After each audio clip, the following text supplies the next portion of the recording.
इस कार्यक्रम को जॉयस मायर मिनिस्ट्रीज के मित्रों और भागीदारों द्वारा संभव बनाया गया है। मेरा मानना है कि हम एक ज्यादा रोमांचित जीवन जिएंगे और अपने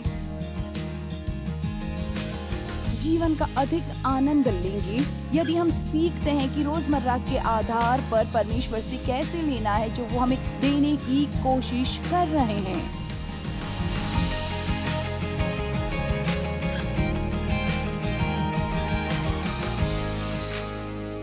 मैं कभी कभी कुछ करती हूँ जो मैं आज करने वाली नहीं हूँ, लेकिन आज बस अपनी कल्पना का उपयोग करने वाला है। यदि मैं यहाँ स्टेज पर 10 बच्चों को लाती हूँ, मैं उन्हें नहीं जानती,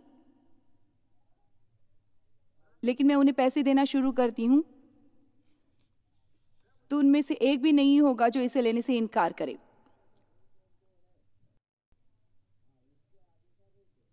उन्हें शंका भी नहीं होगी, एक भी मुझे ये नहीं कहेगा कि वे इसके लायक नहीं हैं।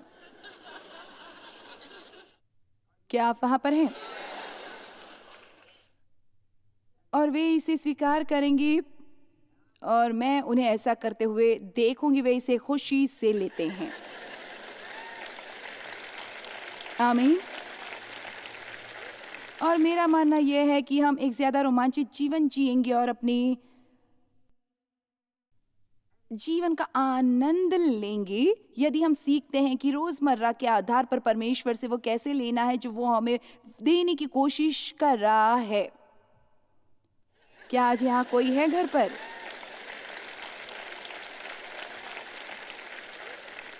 ओ मेरे खुदा, परमेश्वर की अच्छाई प्राप्त करो। उससे कहो, परमेश्वर आज मेरे लिए अच्छा हो, और उसे बताए मैं जानता हूं मैं इसके लायक नहीं हूं और वास्तव में ये अच्छा भाग है। मैं इसके लायक नहीं हूं, मैं कभी इसके लायक नहीं हो सकता था, लेकिन तू अच्छा है। जब यहोशापात युद्ध में था और ये सब अलग अलग शत्रु उसके खिलाफ आ रहे थे और वो नहीं जानता था कि क्या करना चाहिए, और उसने वास्तव में परमेश्वर से कहा, हम नहीं जानते क्या करना है, और यदि जानते भी तो हम ये करने की इतनी शक्ति नहीं होती, लेकिन परमेश्वर हमारी आंखें तुझ पर लगी हैं। आपको क्या करना है ये जानने की जरूरत नहीं है, आपको केवल उस एक को जानने की जरूरत है जो जानता है क्या करना है। और वे खड़े रहे और उन्होंने परमेश्वर का इंतजार किया। और इंतजार शब्द का मतलब क्या है? उम्मीद से इंतजार करना, किसी भी क्षण कुछ अच्छा होने की उम्मीद करना। और जब वे इंतजार में थे, परमेश्वर ने बात की, युद्ध तुम्हारा नहीं बल्कि मेरा है। और फिर उसने उन्हें बताया कि क्या करना है।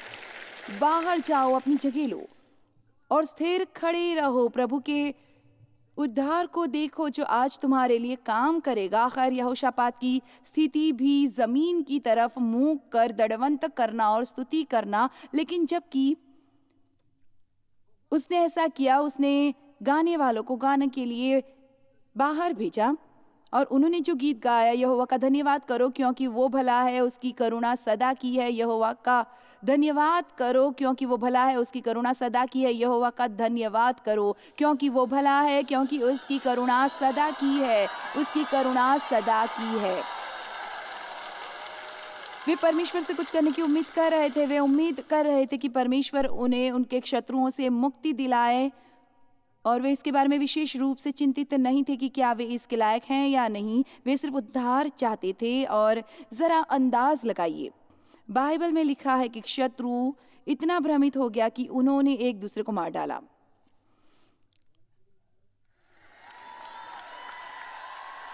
ये भी आप शैतान को भ्रमित करना चाहते हैं तो आगे बढ़ें, और कोई कारण न हो तो वे भी खुश रहो।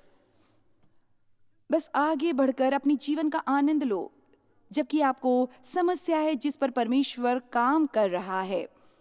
आप अपनी समस्याएं हल नहीं कर सकते, लेकिन परमेश्वर कर सकता है। और आपकी कोई भी समस्या हो, वो अभी इसी पर काम कर रहा है। जबकि आप यहाँ अच्छा समय बिता रहे हैं, परमेश्वर आपकी समस्याओं पर काम करने में व्यस्त है।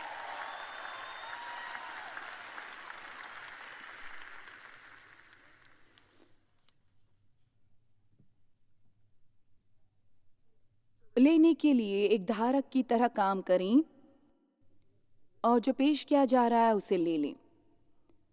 आज मैं तेरा उपकार प्राप्त करता हूं उपकार में बहुत आनंद है।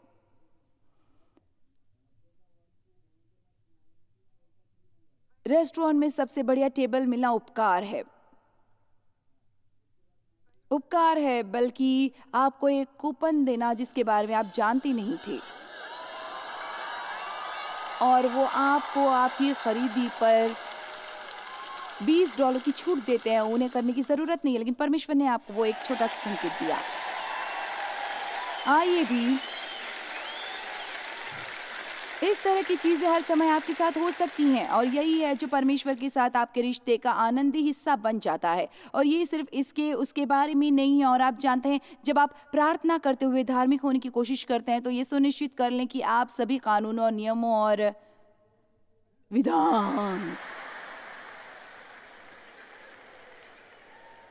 विधानों का पालन करते हैं। जब वे प्रार्थना करना शुरू करते हैं, वे बिल्कुल अलग ही व्यक्ति बन जाते हैं।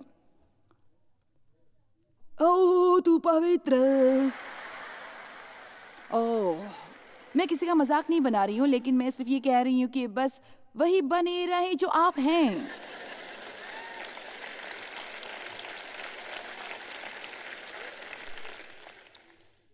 इफिसियों अध्याय 2 वचन 8 और 9 बहुत अद्भुत हैं, क्योंकि ये परमेश्वर के अनुग्रह से है। अनुपयुक्त का मतलब क्या है? अनुचित, क्योंकि विश्वास के द्वारा अनुग्रह ही से तुम्हारा उद्धार हुआ है, और ये तुम्हारी ओर से नहीं वरन परमेश्वर का दान है। तो ये अनुग्रह से विश्वास के द्वारा है। अनुग्रह प्रदान करता है, और विश्वास वो हाथ है जो प्राप्त करता है। आइए भी, आप अपने विश्वास से परमेश्वर से कुछ नहीं खरीदते हैं। सब कुछ जो परमेश्वर हमारे लिए करता है वो मसीह के खून से खरीदा गया था, और ये हमारे पास एक मुफ्त उपहार के रूप में परमेश्वर में विश्वास के द्वारा प्राप्त करने के लिए आता है। तुम्हारा उद्धार तुम्हारी ओर से नहीं है, ये तुम्हारे अपने कर्मों से नहीं है, ये तुम्हारे अपने प्रयासों से नहीं है, वरन ये परमेश्वर का दान है, और न कर्मों के कारण न कानूनों की मांग की पूर्ति है। ऐसा न हो कि कोई घमंड करे, ये उसका परिणाम नहीं है जो संभव तो कोई भी कर सकता है। इसलिए कोई भी अपने आप में घमंड न करे या स्वयं को इसका यश न दे। अब उद्धार एक बिल्कुल मुफ्त भेंट है, उन लोगों को दिया जाता है जिन्हें परमेश्वर जानता है कि वे स्वयं की सहायता करने की योग्यता नहीं रखते, लेकिन शुक्र है कि वो हमें दयनीय दुखी स्थिति में छोड़ने वाला नहीं था, लेकिन उसने अपने इकलौते पुत्र को दुख उठाने और मरने के लिए भेजा, और हमारी आज़ादी और उद्धार के लिए उसका खून बहा, और आपका नाम जीवन की पुस्तक में लिखा गया है, और आप स्वर्ग की राह पर हैं। लेकिन आपको यात्रा का आनंद लेना शुरू करना चाहिए। ये इसी वक्त करना होगा। ये भी आप में से कितनों को आज इसकी जरूरत है? ये परमेश्वर के विश्राम में प्रवेश करने का समय है, और इब्रानियों अध्याय 4 में पौलुस ने कहा कि इजराइलियों ने कभी परमेश्वर के विश्राम में प्रवेश नहीं किया, क्योंकि उन्होंने कभी विश्वास नहीं किया। वे थोड़ी देर के लिए विश्वास करते, लेकिन फिर छोड़ देते। उन्हें वे महान कार्य याद नहीं थे जो परमेश्वर ने उनके लिए किए थे, और वे वापस अपने शत्रुओं की सेवा करने लौट जाते। फिर वे पछताते, और परमेश्वर उन्हें क्षमा कर देते, और वो दोबारा से शुरुआत करते, और फिर वे वापस उसी तरह पहले वाली मूर्खता में लौट जाते, और वे पूरा समय उसी पर्वत के चारों ओर चक्कर मारते रहे। ये परिवर्तन का समय है। आपको बस विश्राम करना चाहिए। वो परमेश्वर, कल मैं बहुत गड़बड़ी में था। परमेश्वर, मेरा रवैया खराब था, कुछ ऐसी बातें कह दी जो मुझे नहीं कहनी चाहिए थी, मुझे बहुत खेद है। परमेश्वर मुझे क्षमा कर दे, मैं इसे स्वीकार करता हूँ।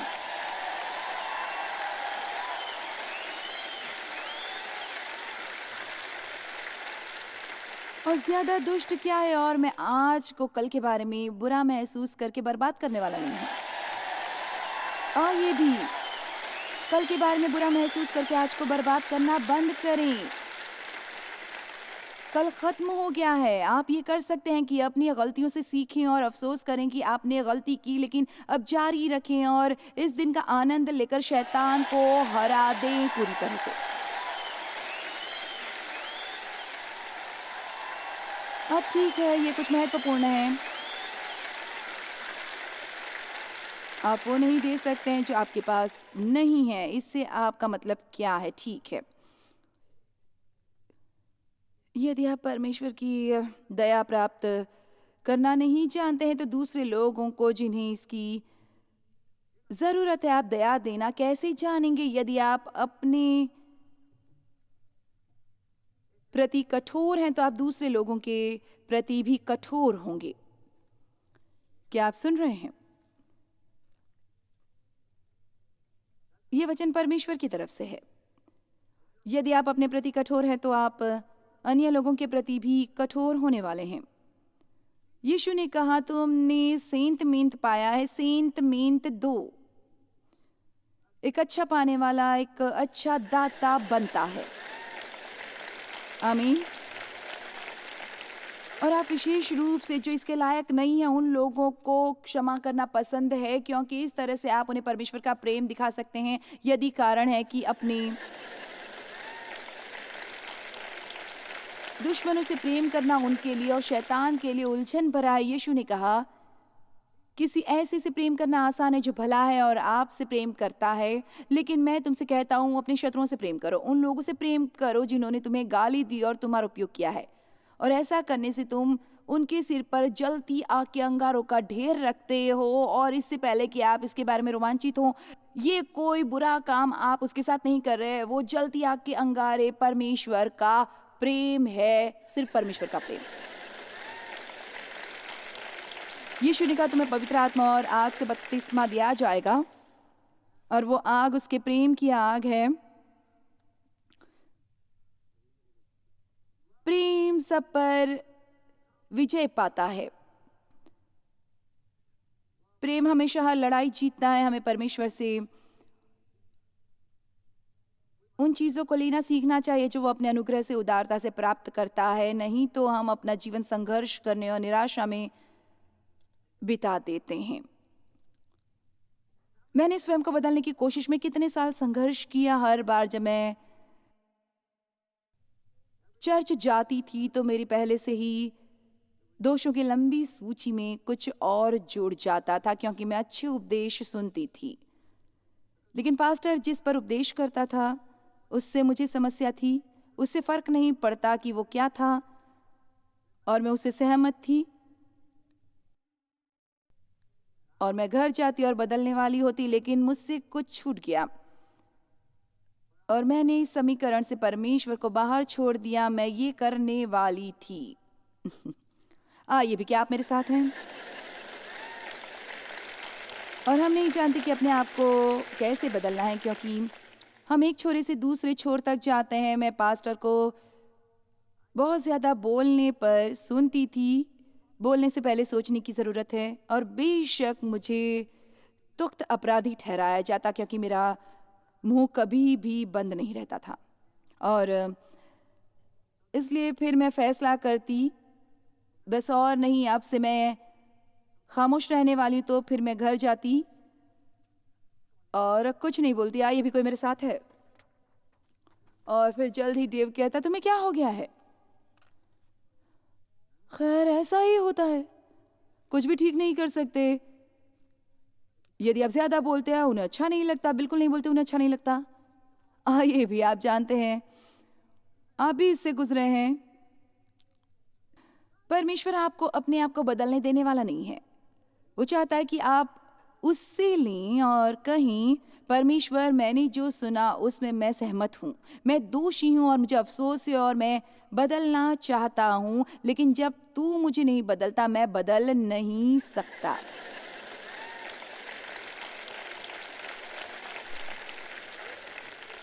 मेरा मतलब है हम एक विशेष सीमा तक कर सकते हैं, लेकिन आप नहीं कर सकते। आप जानते हैं असली बदलाव भीतर से आता है। और इस संसार के सदृश न बनो, परंतु तुम्हारी बुद्धि के नए हो जाने से तुम्हारा चाल चलन भी बदलना चाहिए। ये भी हम ईसाइयत को मुश्किल बनाते हैं, और ये होना नहीं चाहिए। यदि आप वचन में जो लिखा है उस पर विश्वास करते हैं, ये इतना अच्छा लगता है कि विश्वास नहीं होता है ना। ठीक है, एक बहुत ही अच्छी कहानी यहाँ 2 शमूएल अध्याय 9 वचन से शुरू होती है। दाऊद ने पूछा, क्या शाऊल के घराने में से कोई अब तक बचा है जिसको मैं योनातन के कारण प्रीति दिखाऊं? अब दाऊद और योनातन के बीच में वाचा का संबंध था, बिल्कुल जैसा हमारा यीशु के साथ वाचा का संबंध है। अब मेरे साथ बने रहो। और दाऊद ने पहल की और वो गया और कहा, क्या अब तक कोई बचा है? वे इसे शाऊल का घराना कहते थे, क्योंकि शाऊल योनातन का पिता था और वे हमेशा सोचते और पीढ़ियों की बात करते थे, क्या शाऊल या योनातन के घराने में से कोई अब तक बचा है जिसको मैं योनातन के कारण प्रीति दिखाऊं? खैर, हमें क्या कहना चाहिए कि पिता, क्या आज कोई है जिस पर मैं यीशु के कारण दया दिखा सकता हूं? वही परिदृश्य है।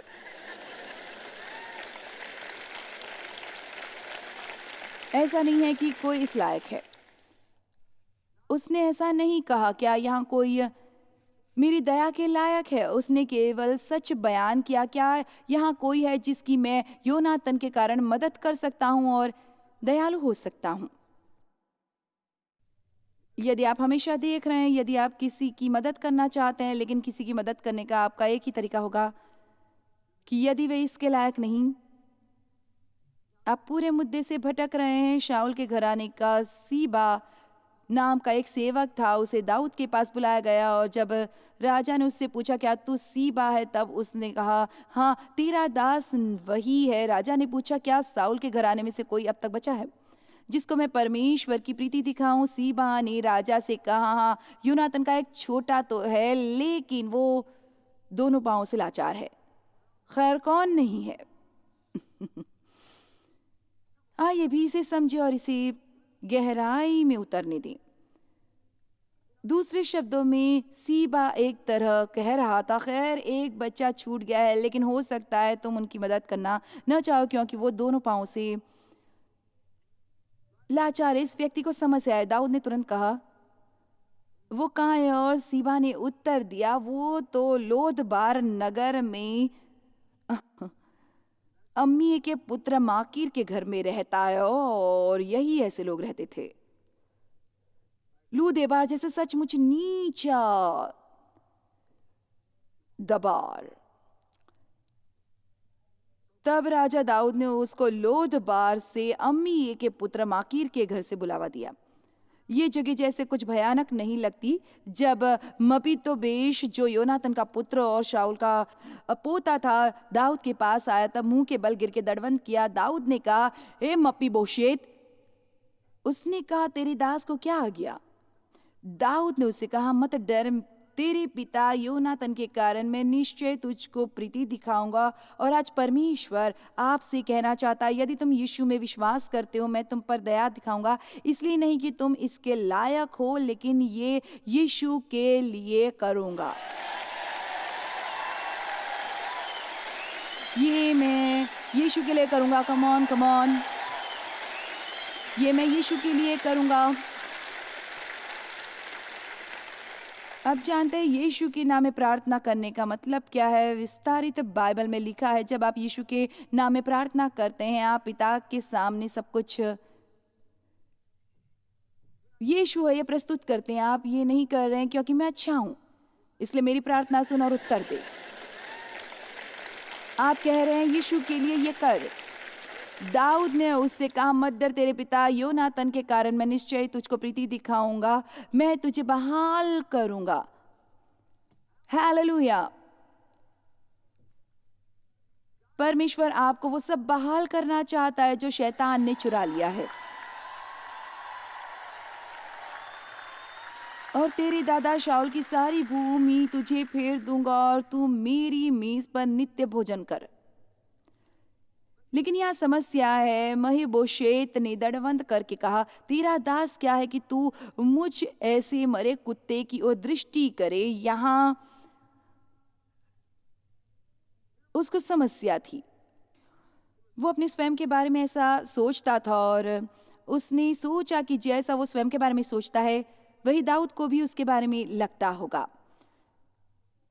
तू क्यों मेरे जैसे किसी की मदद करेगा? जब राजा ने शाऊल के कर्मचारी सीबा को बुलवा कर उससे कहा, जो कुछ साउल और उसके घराने का था वो मैंने तेरे स्वामी के पोते को दे दिया है। अब से तू अपने बेटों और सेवकों समेत उसकी भूमि पर खेती करके उसकी उपज ले आया करना कि तेरे स्वामी के पोते को भोजन मिला करे। परंतु तेरे स्वामी का पोता मपीबोशेत तेरी मेज पर नित्य भोजन क्या करेगा? और सीबा के तो 15 पुत्र और 20 सेवक थे। अब आप ये सुने। तब सीबा ने राजा से कहा, मेरा प्रभु राजा अपने दास को जो आज्ञा दे उन सबों के अनुसार तेरा दास करेगा।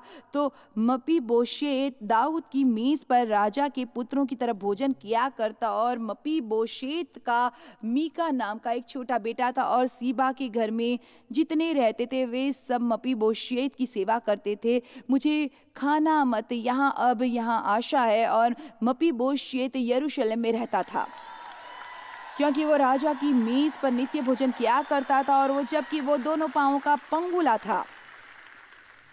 अब आपको मेज के नीचे चारों ओर रेंग कर टुकड़े उठाने की जरूरत नहीं है।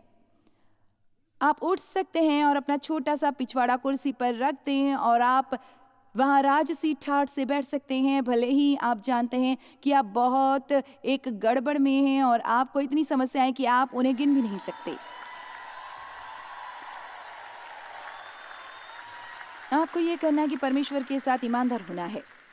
मैं जानता हूँ कि मैं एक पापी हूँ, मैं जानता हूँ कि मैं गलतियाँ करता हूँ। परमेश्वर, मैं अच्छा बनना चाहता हूँ, मैं बेहतर करना चाहता हूँ, मेरी मदद कर।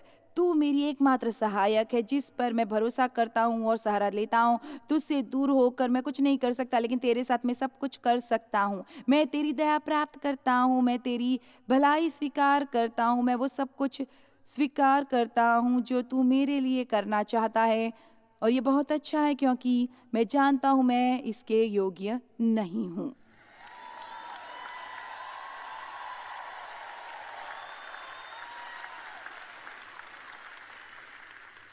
और मैं आपको बता दूं, सच में यदि आप अब खुश नहीं हैं तो मैं नहीं जानती कब होंगे।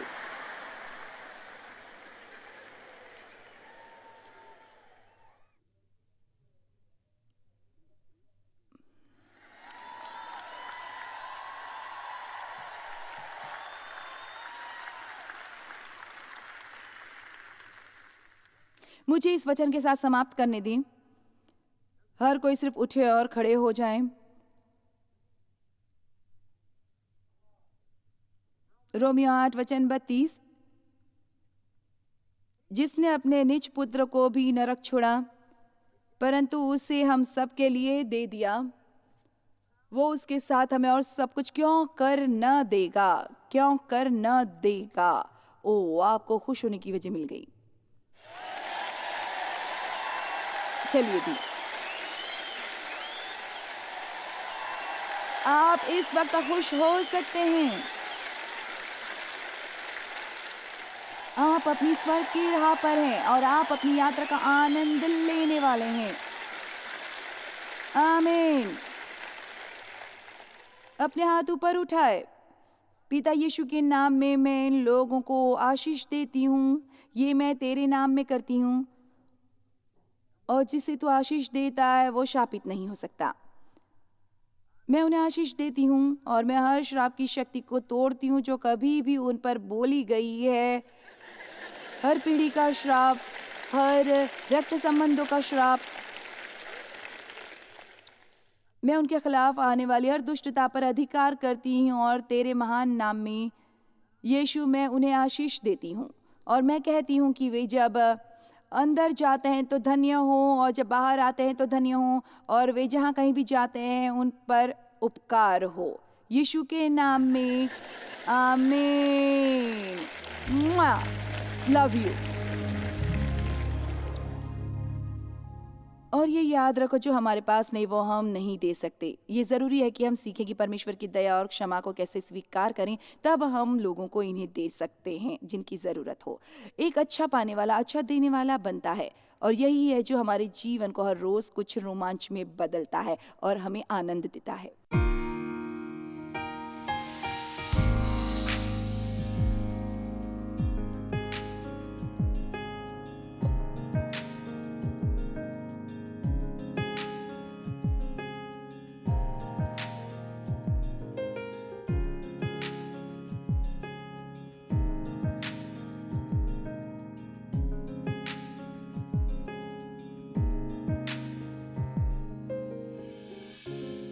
इस कार्यक्रम को जॉयस मायर मिनिस्ट्रीज के मित्रों और भागीदारों द्वारा संभव बनाया गया है।